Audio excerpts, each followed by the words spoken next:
Hello everyone, Rare Model Reviews here, and today we'll be reviewing the high grade 1 to 144 scale Dijeh narrator type.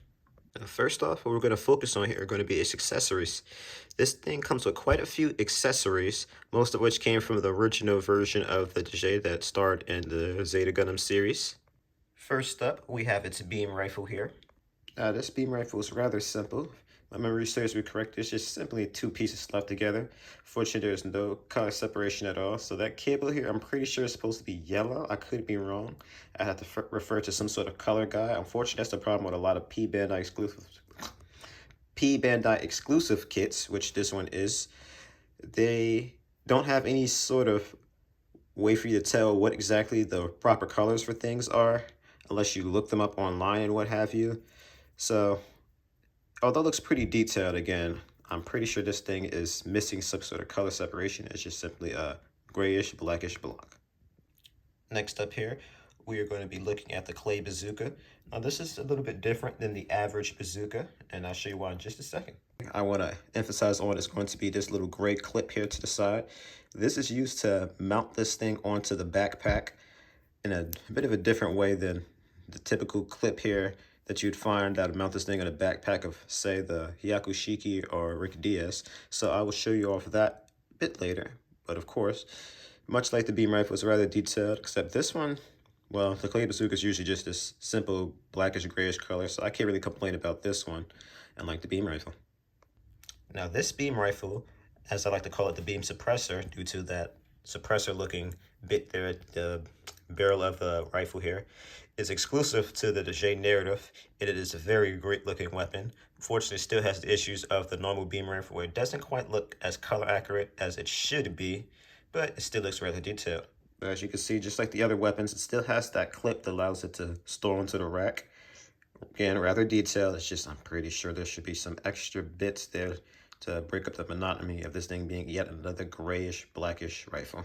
Now, I'm not sure how well this is showing up on camera, but the hands here are rather detailed, especially for a high grade. I'm not going to go too crazy on these things, but again, just know that when you unbox this thing and put everything together, you're going to get some pretty high quality hands here, albeit not as many as you'd find on, let's say, a master grade, especially with the bracket hands they like to do. But again, something I think would still satisfy the fans. Now, this thing is a little bit better than the average high grade in a sense that it doesn't have the one size fits all hands. It does have one finger hand for holding the rifle. And when I say one, I mean one. So you will not be able to akimbo style to dual wield the guns or rifles with the bazooka, which is something that's a little bit disappointing, but at least you have a little bit of a better detailed hand instead of that, again, one size fits all hands for all the accessories. Now, getting back on into it, I'm going to go ahead and skip the effect parts for the beam Naginata as, let's be honest, there's nothing much I'd be able to show off in a little bit more of a detailed personal shot than I would when I get around to actually posing accessories with this thing and what have you. So going on to this thing with colors, this thing is basically, again, as I said, a recolor of the Zeta Gundam version of the Dijeh, except it's inside this more of a gray and navy bluish color. This bit here for the cockpit is completely reused over from the Zeta Gundam, as there is an alternate version of this runner, which has parts in blue. You're only supposed to use those parts for the thrusters here in the back, so that's one thing to keep in mind if you didn't quite notice the little bit in the manual that tells you which parts of the rudder you aren't supposed to use. So pay attention to that parts manifest if you're confused as to what colors you're supposed to use. And that actually goes for generally any kit that uses multiple runners that are of the same color, what have you. Now, one issue I'm going to mention with this thing right now is the the waist armor is held on by a soft poly cap here. And as a result, it doesn't quite hold in onto the hard plastic here of the waist armor. So you'll find that this bit here will pop off quite a bit. And then it's going to take some fiddling around to get it back on. So again, just something to keep in mind with this thing. There are a few bits like that on this kit. And of course, I will go over to what those are in just a minute. Now, it does have a few stickers as well. Those being the ones here on the knees, which I believe might be an exclusive piece to this version. I could be wrong, however. But as far as I can tell, the only exclusive pieces are really, again, just the blue pieces here for the thrusters, as well as this bit here for the shoulder. And if I'm not mistaken, I think the head construction might be a little bit different as well. There's at least one different piece they told you to put in over the original. But again, it's not much different from the normal Dijeh. Otherwise, most of the stuff there, they had you built from the normal manual. If you want to check that out, go ahead and look at the unboxing. I believe it was one of my last mystery boxes I put on the channel as I changed the format of that video. I'm not going to go into detail about that now, though. I feel like I'm kind of dawdling here. So we're going to go ahead and just get on to the actual review of this thing, or rather articulation, I'll say. And one thing I'm going to mention now before we go ahead and do that is I'm going to reference the RE100 Dijeh quite a bit with this thing, as again, they both came out around the same year, and I feel like they are very comparable to each other. So getting on into it, we're going to go ahead and look at the head. So one thing I want to mention about this thing is there's these soft, rubbery pieces they use for the cables. You'll find those both on the head and the legs. They hide the movement just a bit in the sense that if you aren't careful, these cables will pop out. So for the most part, this is about as far as you're going to be able to move these cables here, or rather the head. As if you move it a little too much, these things are going to be popping out. So obviously, if the cables are popping out, you probably shouldn't be moving it there whether you want it to or not. So that's one thing to keep in mind. Now, another thing I also want to mention is this thing uses this, again, rubbery poly cap, or soft poly cap, I should say. It's like a double connected joint, one that connects the neck and the head. And as a result, if you move it too much, the head will pop out. And even worse, as you can see here, I didn't even mean to do that, the cables pop out of the head. Now, there are no issues to put back in, as you can see here. However, it's still a bit of annoying, as you do not want anything popping off of your model kit, obviously, when you're posing it. So you have to be very careful moving this head. And generally, you just want to move it side to side. Don't even bother trying to move the head up and down, as again, as you see, stuff starts popping off when you get a little too crazy with that. So that's definitely going to be a big minus to this kit that I'm definitely going to take some points off for. So getting on to the backpack, as you can see, the wings have a decent bit of movement. Unfortunately, not much side to side, as they're kind of hindered by the booster pods here in the backpack, which kind of move for the most part in line with the wings. So there's not much movement between the two. Now, I actually have the beam saber on the back here. This little piece here is static. You cannot move that around. I actually meant to show it off with the accessories, but it's fine. We'll get a better look at that later anyway. And for the most part, the beam sabers let you know there's going to be a beam naginata with it. Now, the arm articulation is decent, as you can see here. However, though, pieces very much want to pop off of this thing. So you have to be very careful when moving this thing around. It's on a ball joint for the shoulder here, so it can move a little bit around here. Again, you have to really be careful with this stuff as it pops off if you're not careful with it. The little shoulder piece here moves a decent bit up. So again, some side-to-side wiggle as it's on a ball joint. But again, you don't want to go too crazy with it or it will pop off. You get a 360-degree bend here. Spin under the shoulder. What I'll say is a perfect double-jointed bend here for the arm itself. The hand, of course, is on a ball joint, so that can spin, wiggle, all you expect. The waist, not much articulation, a little bit of a wiggle.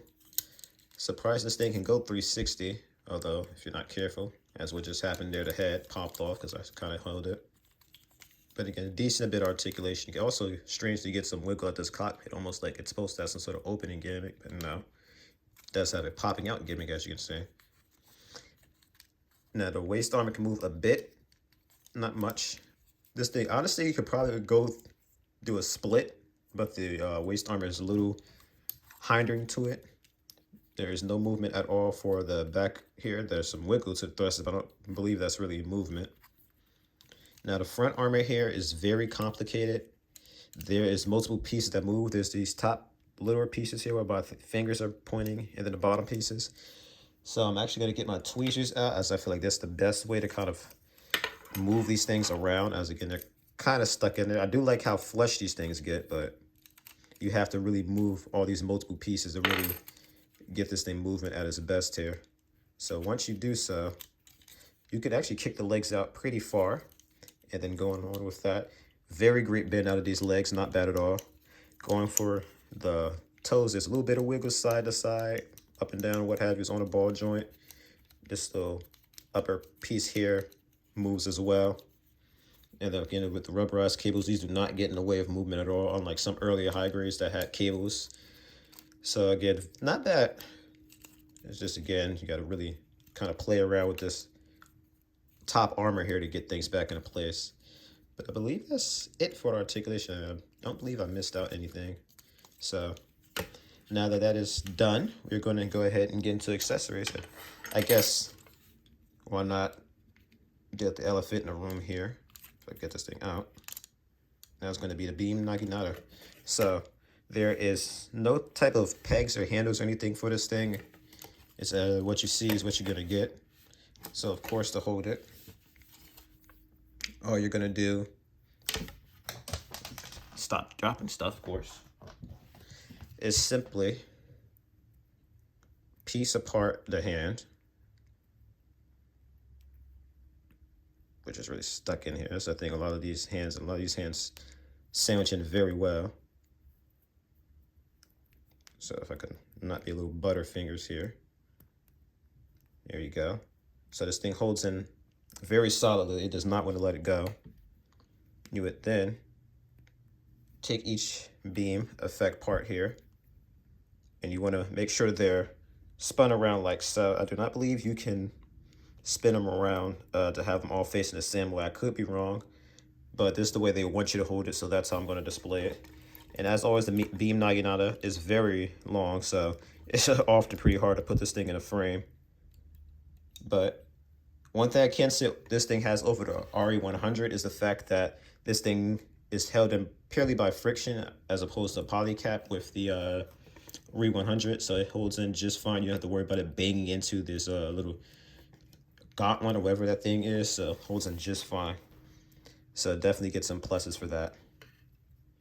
Now moving on to the next accessory. I'm actually going to go ahead and show it off now. I already showed it off earlier, but of course we have the outstretched hand. So I'm going to go ahead and put that thing in, as I don't see why not. Then we're going to go ahead and look at the beam rifle. So pretty simple. You just take apart the trigger finger hand here. Again, there's no pegs or anything for this thing. It just holds in purely by friction. You go ahead and sandwich that in and then put it in the hand, and voila. Now, again, unlike the RE100 version of the Dijeh, there is no way to store this beam rifle anywhere on the kit. So once you're done with it, you just kind of throw it away and that's it. Now, the next accessory we're going to do is going to be the beam suppressor, I'm going to call it. So same deal here. Go ahead and sandwich it in the hands like so. Oop. There we go. And now he has his beam suppressor.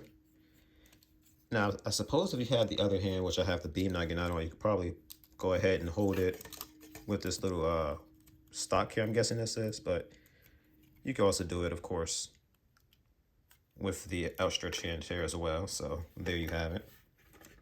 But if you, of course, are done with the beam suppressor,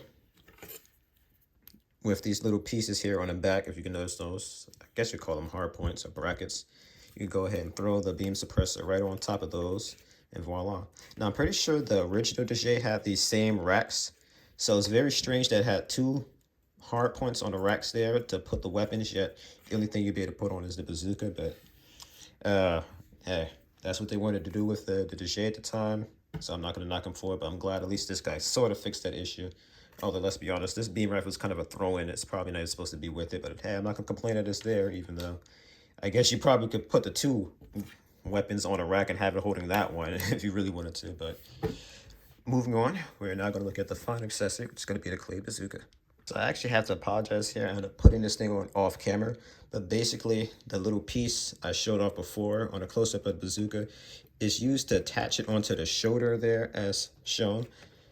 I'm going to go ahead and take it out so you at least get an idea of how it was put on. But again, you basically would have just, again, clipped this piece on and then slid it over here on the side of this piece here on the shoulder. Again, it is harder to show on camera than it was off camera, so I want to at least show it kind of in that aspect there. But as soon as I put this cable back on, which of course would pop off, you take that piece off here, and when you want to store it, same deal as with the rifle. You would just go ahead and put onto the little hard point in the back here, which I cannot get on for some reason. Here we go. Okay, not quite. There you go. I don't know why this thing is giving me problems. There we go. So one thing I can't mention about these hard points, they don't quite fit on right. It kind of almost feels like they're on by friction. And as you can see here, they like to fall off. So I'm actually going to take them off because these things are in by here. The RE100 isn't much better, honestly. So they could have done a bit of a better job with those racks, but I don't know why I threw this thing to the side. We're not done with it yet. One thing I didn't mention before is this handle here does slide up and down, but you have to be careful as the little spot here where you slide the handle up on. If you push it in all the way to the end, you're going to end up having to get some tweezers to pull that thing down. So I'd recommend not putting it all the way down when you do decide to store that handle. And again, much like the rest of the accessories, you just go ahead and sandwich this thing on in with the handle here. You just got to make sure you do it more so on the bottom because there's like a big trigger, as you can see there, that will get in the way of this thing otherwise. And then you go ahead and put this thing under the elbow there. You don't want to bother putting it over the shoulder. It doesn't quite work that way. It only results in you doing kind of some strange, awkward poses where the bazooka has to be super outstretched. And again, it just doesn't quite work right. It just ends up really bumping into stuff. And I don't know about you, just doesn't quite look right to me. It just looks a little awkward. So that's the way you kind of want to hold the bazooka. And of course, the handle would fall off. But again, that's it for the accessories. So we're actually going to go ahead and do some size comparisons and overall just some comparisons with the RE100 that I will list right here at the tail end of this video. So closing off with some size comparisons here, as you can see, the Dijeh appears to be a little bit smaller than a Gem 3, just a smidge. Although I suppose the wings kind of give it a bit more verticality, but going off of head height, the Gem 3 does look a bit smaller, but I do kind of have the legs a little out to the side, but no, it still looks smaller to me. And of course, this is going to be a 1:100, not a 1:144 scale like the other two. So the Zeta version of the Dijeh is going to tower over the narrative version here. But this gives you a bit of a look at how different the color schemes of the two are. But one thing I do want to mention here are, again, some of the differences between the high-grade version and the RE100. So there are things one does over the other. For starters here, this armor does not move at all on the Dijeh, and there's like no movement here from the foot, basically just up and down. I believe they're both on ball joints, but the leg articulation on the RE100 is basically abysmal as compared to the high grade. So the high grade definitely beats it in leg articulation overall. And then for the front armor articulation, this is all you can get out of it. Can still get a frontwards kick, but this part here is a solid, this upper armor here that you had on a high grade. So again, something that one has. Waist armor is about the same. However, the shoulder armor on a RE100 can go up, whereas this is solid. Same for the shoulder, it's solid, but that's honestly more so for the better, as you already seen how unstable this part being able to move is. For the most part, the shoulder armor is about the same here for this gauntlet there. Now, one thing I can say is I'm pretty sure this is supposed to be a sticker. I don't know if this is supposed to be a solid color on a narrative version or not, but the high grade version, there's supposed to be a sticker there. So hopefully that's not something that's supposed to be colored for the narrative version. That's going to be a huge oversight that they give us some sort of stickers for that, as this thing seemed to have its own exclusive stickers. That's one thing I forgot to mention is the forehead camera there was a sticker. The wings are about the same for the most part. I'd maybe wager the RE100's a bit better, as I feel like the booster pods can move a bit more, but the wings still barely move themselves. And the connection point for the hard points in the backpack are no better. Now, one thing I hate that both of these things do, and it's like the same deal with the Unicorn Gundams, just about through every line, they always lazily use a lot of the same design aspects for some reason, even though they're different scales. They have this weird thing where they want you to put these pieces here for the gray parts in between the wings here, so they're literally held in by friction. So if you play around these too much or hold the wings the wrong way, I recommend doing so at the tips here. If you see here where the navy blue parts are, these things will poke out if you handle them incorrectly. And that's the same deal here for the wings, even on the RE100. The light blue pieces here, teal, whatever you want to call that color. You just kind of slide these on in between these navy blue pieces there, and again, those are how you hold the wings up. So you have to really be careful with those things there. And although the head of the RE100 here is a bit more stable, you can move it up and down, don't have to worry about it popping off. It still has that issue with the cables where you kind of have to be wary of the cables when you're moving this thing around. So they both have that issue. So overall, if you were looking for a narrative, well, I guess at least for the original version of the narrative, the Zeta Gunner version, if you're into bigger things, I'd still say go for the RE100. However, if you have a whole bunch of high grades and you want to keep them in the scale, you won't regret just getting the high grade version of the narrative. I, of course, ended up getting the smaller version, one, because there's 2 in the show, or OVA, I should say, or movie. And 2, I just really wanted to have one in my collection. So if they did end up making a P-Bandai version of the RE100 Dijeh that made it to their version, I'd probably still pick it up. It'd basically be the same thing I have now, but again, just for the sake of having 2 narratives and kind of being accurate to that, I'd pick it up. And strange enough, for some reason, this doesn't have a P-Bandai variant of the narrative here. This one is an older kit, by the way. This came out around 2019, and I believe the original version of both these kits here came out 2018. I could be wrong. It might have been 2019 for all the releases of this thing across the board. But regardless, with there being leaks that the next Verka kit we'll be getting is going to be the Gundam narrative itself, maybe they might do some sort of consecutive release here and finally get this guy here a narrative version to go alongside of the narrative Gundam, which I believe would be a little poetic. But I believe that's really it. So if you're asking for my verdict for this guy here, I still recommend it, honestly. It's not a bad kit. It's kind of standard, you know. If you like the Dijeh, pick it up. You won't regret it. Otherwise, you know, if you're not much of a fan, you could probably skip it. You won't really be missing out on much. I am a fan of the Dijeh. I always feel like it's kind of an underrated design and mobile suit in general. So I, of course, had to pick this thing up. And you can't forget about any scene where a mobile suit steps on a person. So that's pretty unforgettable. And one thing I also kind of glazed over is this little piece here. This is also standard, standard, exclusive to the narrative version. The normal version just kind of will not have this piece. So that's one thing I wanted to kind of point out. But I believe that's really it here. So I'm not going to go ahead and gloss over too much. I also did forget to mention these great parts right here, stickers as well. But this has been Rare Model Reviews. Like, comment, and subscribe. Hope you enjoyed this video, and I will see you in the next one.